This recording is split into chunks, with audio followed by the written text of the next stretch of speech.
Аз съм Ива Котлова и съм изпълнителен директор на iBank. Доверието се печели доста бавно и трудно, а в същото време се губи лесно и бързо. В банкирането клиентите ни поверяват не просто парите си, а плановете, мечтите, понякога и тревогите си. Затова винаги казвам на колегите, не е най-важното да не сбъркаш, най-важното е да помниш какво си обещал на клиента. Именно доверието е най-търгуваната валута в банките днес.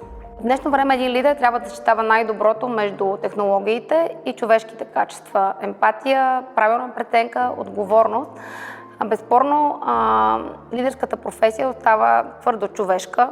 Поне аз още не знам изкуствения интелект да може да проведе труден разговор с недоволен клиент или да прецени кога един човек има нужда повече от подкрепа, отколкото от анализ. Вече не е изненадващо да си жена изпълнителен директор в финансовия сектор. По-изненадващо е да успееш да намериш свободен час в програмата си. И честно казано, най-трудната аудитория не са клиентите или управителния съвет или медиите. Имам двама тинейджери вкъщи, които все още не са убедени, че професионалният ми авторитет е достатъчен, за да се съобразяват напълно с моето мнение. Не вярвам, че има категорично мъжки или женски лидерски стил, но определено вярвам, че много жени притежават способността да усещат нюансите зад фактите и да чуват неща, които не са казани на глас. Казва се интуиция.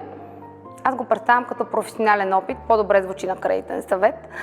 Моята философия е, че да си успял човек, особено в България в днешно време, означава да можеш да постигаш резултати без да правиш компромис с ценностите си. Да, резултатът е важен, но начинът, по който го постигаме, е дори по-важен.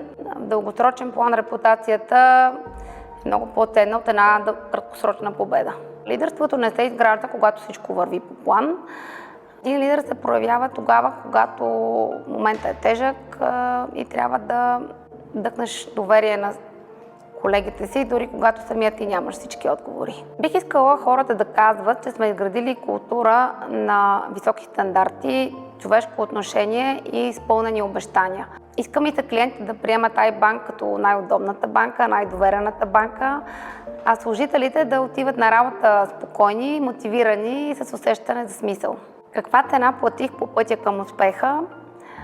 Може би част от спокойствието и свободното ми време. Най-трудното не е работата, най-трудното е желанието ми да бъда навсякъде едновременно. Никога не съм искала да бъда само успешен банкер, искам да бъда успешен човек, приятел, родител.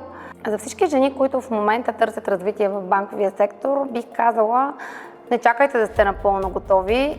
Ако чаках да съм готова да направя следващата крачка, може би още щях да бъда на първата. Смелост и лидерство не е да нямаш страх или притеснения, а да вземеш решение да продължиш въпреки тях. Не знам дали имам любимо определение за лидерство, но определено считам, че отношението е малкото нещо, което прави голямата разлика. Хората забравят много неща, презентации, стратегии, дори отделни успехи, но никога не забравят как си ги накарал да се чувстват.